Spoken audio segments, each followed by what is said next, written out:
Around Dodge City and in the territory on west, there's just one way to handle the killers and the spoilers, and that's with a U.S. Marshal and the smell of gun smoke.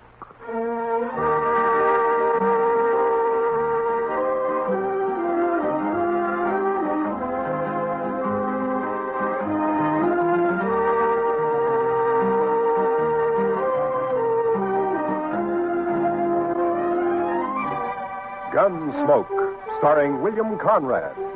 The story of violence that moved west with young America. The story of a man who moved with it. Matt Dillon, United States Marshal.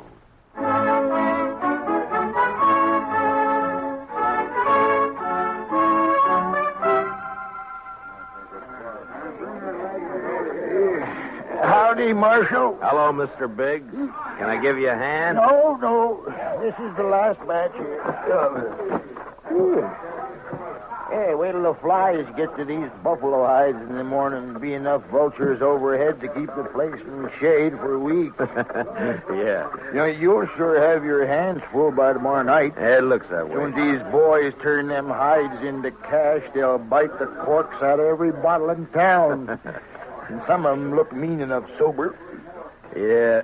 Well, you better bed down and get some sleep, Mr. Biggs. Where are your boys? I don't know. Jeff had some trouble with a dry axle up near Pawnee Rock, and Boaz stopped to help him fix it, but they shouldn't be this long behind me. Well, if I see him, I'll tell him where to find you. You can tell Jeff, but Boaz ain't even going to hear you. Why? What's the matter with him? Oh, he's riding higher than an eagle. You know that white buffalo you've been hearing about? The albino? Mm-hmm. Well, it's just Indian talk. Oh, you think so, huh? Well, if it is, Boaz sure shot himself a mighty scared buffalo. White as borax. That ought to fetch a price. Hey, anybody seen Marshal Dillon? Over here, Chester. You better saddle up, Mr. Dillon.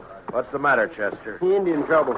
2 men dead and a couple of wagons burned up out there. I found this. A war rattle made out of buffalo toes. Arapaho. Well, they haven't been making any trouble. Well, these did. I was topping a hill when I saw the wagons go up in fire. It was Indians, all right. I saw one ride off. That's funny. I never heard of Arapahos attacking at night. How far out, Chester? 10 mile, maybe, toward Pawnee Rock. Pawnee Rock? Marshal, my sons was coming from there. Easy, Mr. Biggs. Lots of wagons in the territory. Marshal, I didn't see another wagon between here and Pawnee except the ones we had, but the Indians killed my boys. There's only one way to make sure, Mr. Biggs. Saddle up and ride over to my office. I'll be with you as soon as I can get my horse.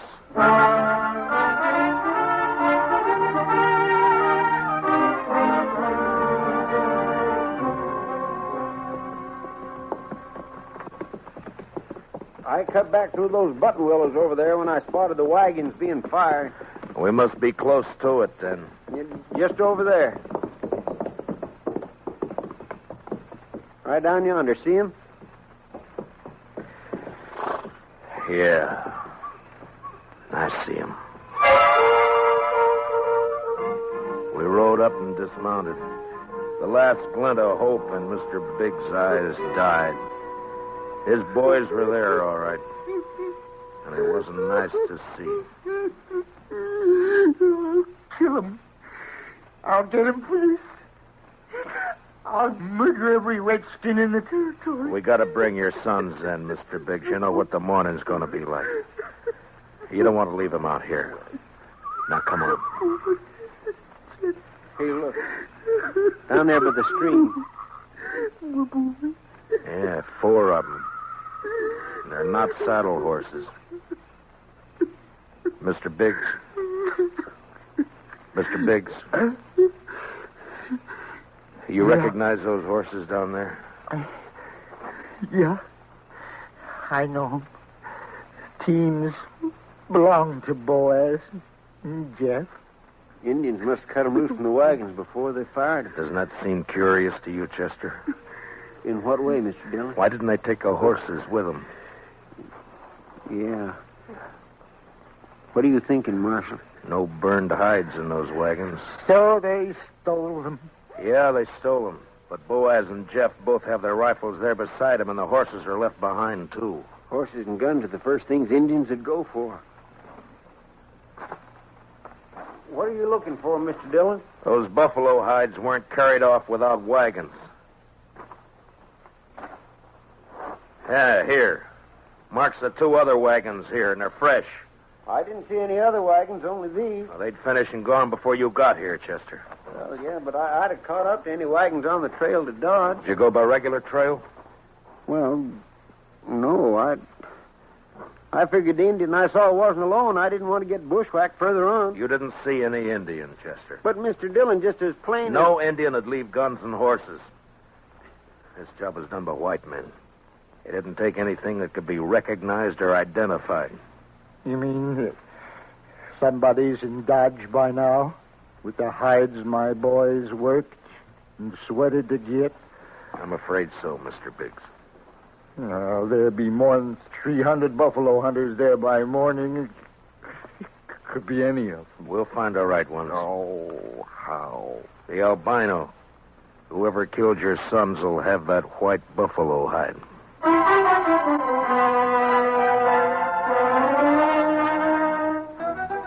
It was almost sunup when we got back to town, and more wagons had jammed the main street lining up for the unloading barns. I rode down the line, looking them over one by one. Howdy, Marshal. Some of the men would take their money, drink it up, and drift away. Few would stay long enough to be buried on Boot Hill. Then suddenly a wagon driver up ahead pulled out a line. Hey, wait a minute, Jim. Hold it there. Take your hands on that team. I'll take my hands off as soon as you get back to your place. Oh, tired of waiting. Now, let go of that bit, mister. Don't do that, stranger. Get your hand away from that gun. Well, now, knows any law around you. There is, so don't try making your own. You got no right grabbing my team. I got plenty right when he tries to horn in front of me, Marshal. That's a lie, Marshal. He cut Never in mind. hard. You both want to cool your heads out in jail? Now, what's your name? Tennessee's good enough. A lot of people from Tennessee coming into the territory. Most of them are pretty peaceful. That sounds like you're saying I'm not. You moved pretty fast for that gun. Man can lose his temper. You lost yours 4 times, according to the notches you've carved into that gun butt, but don't try for number 5, not here. How about you? What do you call? Charlie Kell. Charlie Kell, huh? They ever call you Chuck? No, Heard of a Chuck Kell a couple of years back, come from Kentucky. not me. Man I heard about was a gunfighter, so he never wore gloves. See, you don't either. It's pretty rough on the hands. Thanks, Marshal. I'll make sure to take better care of him. Yeah, do that. I'll be around a while, Marshal. Maybe we can have another talk. Anytime. They'd need watching. But what I wanted now was a white buffalo hide. Searching the wagons wouldn't do. There wasn't time, and a search had let the killers know that something in the hides they'd stolen could be identified. The time to find out would be when the buyers checked them. I got Biggs and Chester to cover 2 of the unloading barns, and I covered the 3rd one. And then finally daylight came, and the haggling started. You want to sell those hides? Better learn how to handle your skinning knife a little better. They're as good as any. And full of holes they ain't. Give you $4 a hide for the bunch. You gave that last fellow 8. He looked tougher than you. 6. I'll take 6. 4. Take it or leave it. You think you can rob me, mister? Watch your mouth, boy. Here, none of that. Let me go! Easy, son. Go! Let me have that gun just so you won't be tempted. There, that's better. Give me that. Give it back. You can pick it up at my office whenever you're ready to leave town. Yeah, you look like a city boy to me. Where are you from? St. Louis? None of your business. When something's got you beat, son, there's no shame to admitting it and going home. Sometimes that takes a real man. Don't tell me what to do. Why don't you watch your own job? Why don't you leave me alone, Marshal? I ain't got a white buffalo hide. What'd you say, boy? You heard me. What do you know about a white buffalo hide? What everybody else knows. That you're looking for one. Everybody in town knows it. How? Because the old man whose sons were bushwhacked is all liquored up over at the other barn, shooting off his mouth.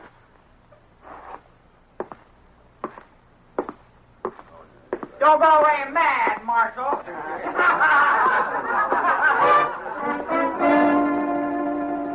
Mr. Biggs wasn't at the barn where I'd left him. I cut through an alley to Front Street and headed for the saloons. I never got to him. Mr. Dillon? Mr. Dillon? What's the matter, Chester? Old man Biggs. Where is he? I'm looking for him. Well, he was over by the barn I was watching, drunk, going through the wagon. Yeah, I know about that. I was trying to get him to go back to his own barn, but all of a sudden, he took off. For where? I don't know, but there was one wagon he was watching in particular. The driver walked away from it with a package of some kind. That white hide? It could have been, I don't know, but Big sure thought so. He lit out after the fellow with blood in his eye. Which way? Down there where the boy's been hitching the empty wagon. Well, let's go. Old boy's drunk enough to make trouble. He's liable to kill somebody. Or get killed.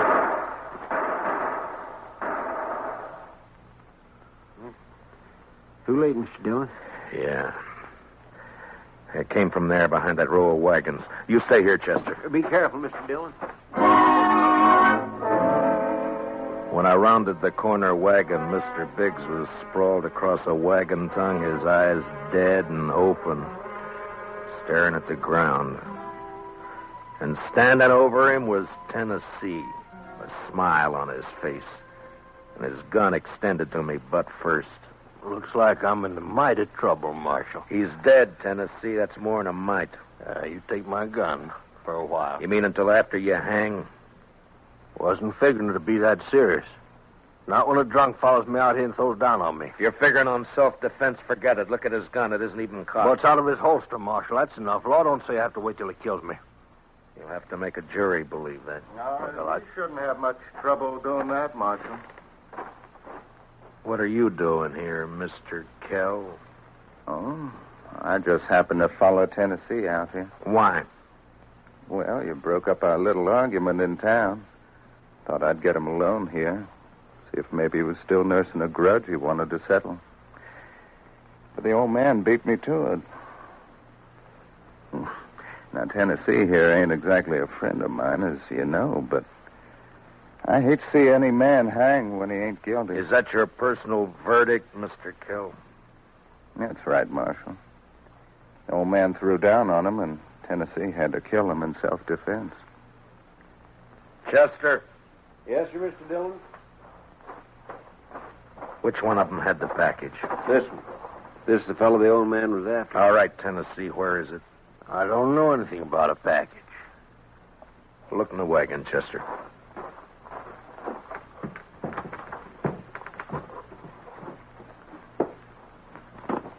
See anything? Nothing here.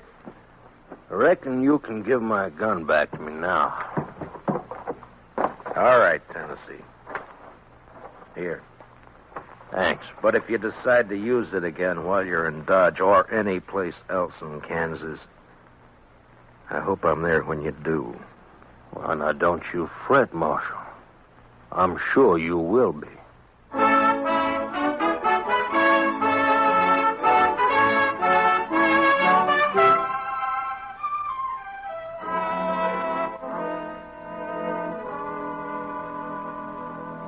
Just before sundown, we buried old man Biggs and his two sons up on Boot Hill. By the time the service was over and I rode down, darkness had fallen, and everything was going full blast. The town was roaring. Seemed like a good man, old Biggs. He was, Chester. So were his boys. Yeah, but there are too many men like Tennessee and Cal coming in, Mr. Dillon. They won't last, Chester. They'll keep coming, but they won't last. They'll take a gun and go against a man, but they won't sweat. They won't take root and build. We still going to look for that hide? Yeah. Or just what do you want me to do, Mr. Dillon? Tennessee and Kell will be in town, but their wagons are back there with the other empties. Ride back and look them over. Oh, they might have had somebody carry that package off for them. You might be, but they don't seem like partners, Mr. Dillon. From what I heard, you stopped them from gunfighting. Took more than one man to kill the Biggs boys, and more than one man and more than one wagon to cart the hides in. Well, you mean they staged that trouble just for you? Just for me. After they heard I was looking for that white hide. Well, why do you figure that, Mr. Dillon? When gunfighters start for their guns, nothing stops them, Chester. They both started, but they both stopped. I reckon you better take a look through those wagons. Yes, sir, Mr. Dillon. Where'll I meet you? I'll be checking the saloons.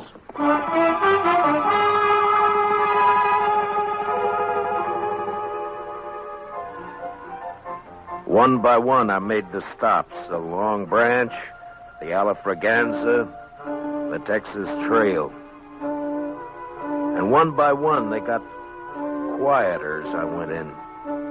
As though each place was holding its breath, waiting for something to happen. The last place was a Mexican hangout.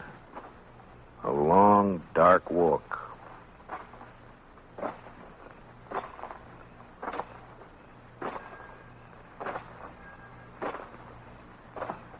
Hello, Marshal. Can't see me, can you, Marshal? No.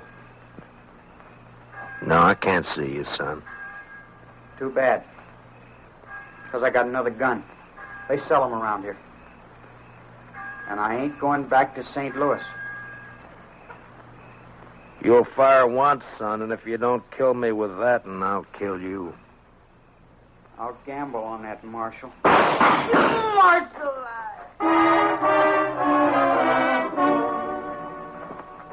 He lurched from the shadows into the street, staggered, and fell.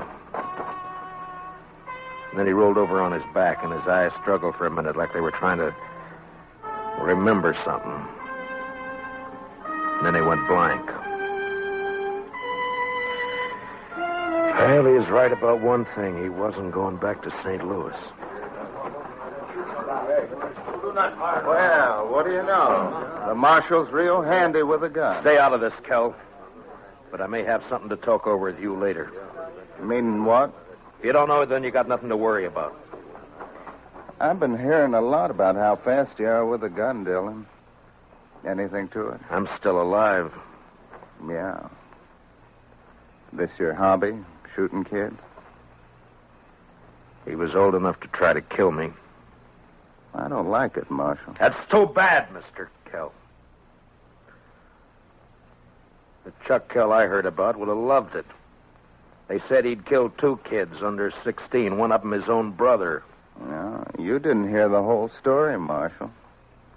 The Kell you heard about killed a marshal, too.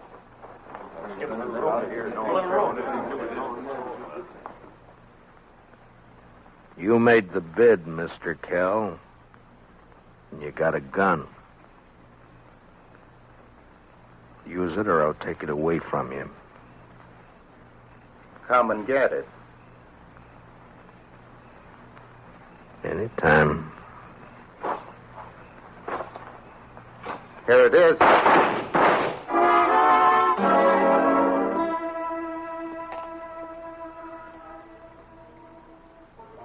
How you feeling, Mr. Dillon? I'm all right, Chester. Doc fixed your head. Wasn't much he could do for Kell, though. I hit him. If you didn't, he sure died for nothing. He was fast, all right. Boys say you made him look like a sleepy burro. Never even cleared his holster. And my head says different. You didn't get that from Kell. What do you mean? Tennessee was up the street with a rifle. He creased you.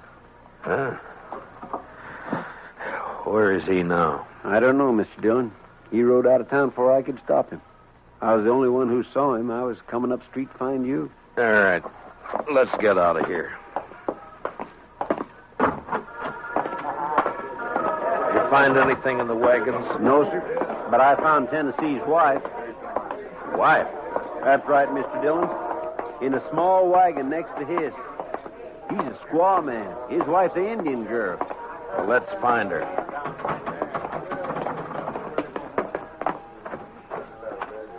All right, Chester. Which way? Edge of town, Mr. Dillon. Well, let's go.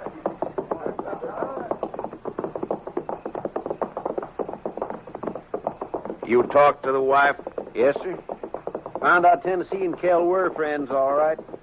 They left her here night before last and arranged to meet her here today. She said they were driving empty wagons when they left her. Ask her what tribe she belonged to? Didn't have to ask, Mr. Dillon. I could tell by her beads. She's an Arapaho.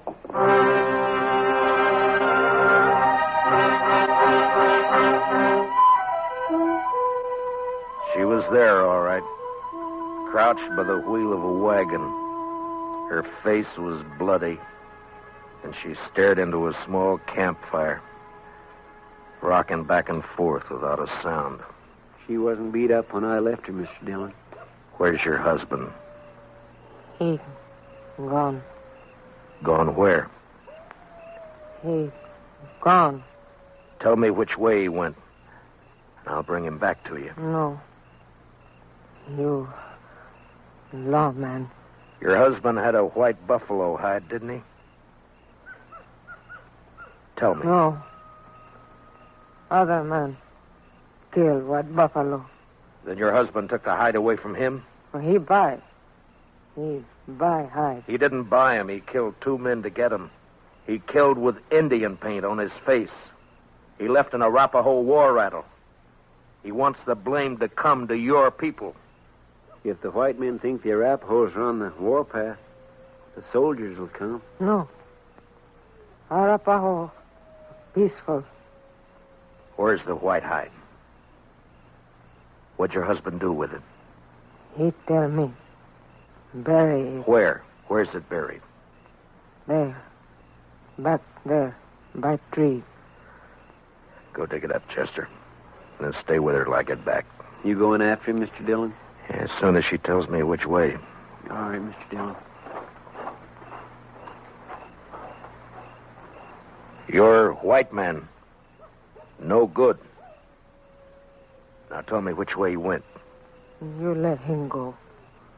He not come back. I can't let him go. If I do, the soldiers will come after your people. He beat you, and he ran away from you. Now he'll bring death to your tribe unless I get him. Where did he go? He ride to where moon sleep. I rode east. Tennessee had about an hour's start, but I figured to make up most of that before sunrise. The prairie was open and flat except for an occasional roll, and the Arkansas River would keep him from cutting south.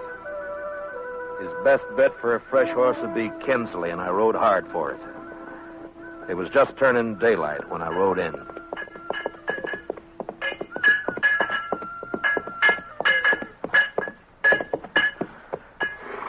Well, howdy, Marshal. Morning. Good morning. Got a place I can water my horse? Trough right there. Just let him loose. He'll find it. Thank you. Looks like you come a long way. Dodge. Another fella here just a few minutes ago been riding hard, too. He come from up Pawnee way, though. Tall, dark, riding a vinegar roan? Yeah, that's right. You get a fresh horse here? Had to send my boy out the corral to get one for him. He'll be back soon. You mean he's still here in town? Yeah. Asked about breakfast, so I sent him over to the Widder Hilliard's place. Right over there, across the road. Thank you. I'll be back. Say, you after that fella, Marshal?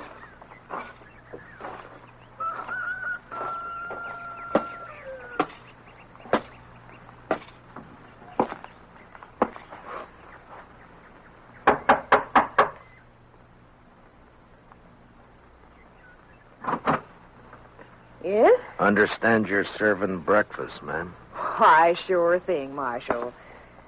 Dillon! That's right. Give me a clear way out the door, or I'll kill you. Come by me, Tennessee. I'll come shooting. That's all right. But just be sure you get me this time.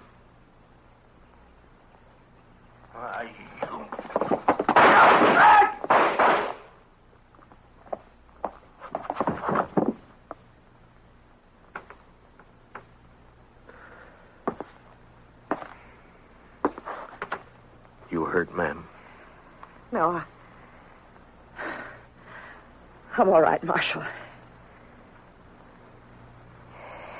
He looks kind of dead. Yeah. Bad one, huh? Yes'm. Gunfighter. Thief. Killer. What's your name, Marshal? Dillon, ma'am. Matt Dillon. I'm sorry about Marshal. When my husband brought me out here 15 years ago, Indians burned this place down 3 times. I'm used to killing. You want to carry him out? I'll go fix you that breakfast.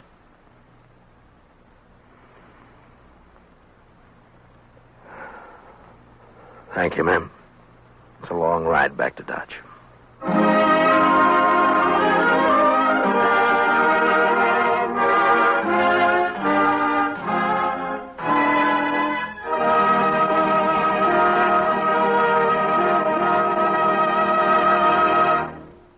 Gunsmoke, transcribed under the direction of Norman MacDonald, stars William Conrad as Matt Dillon, U.S. Marshal.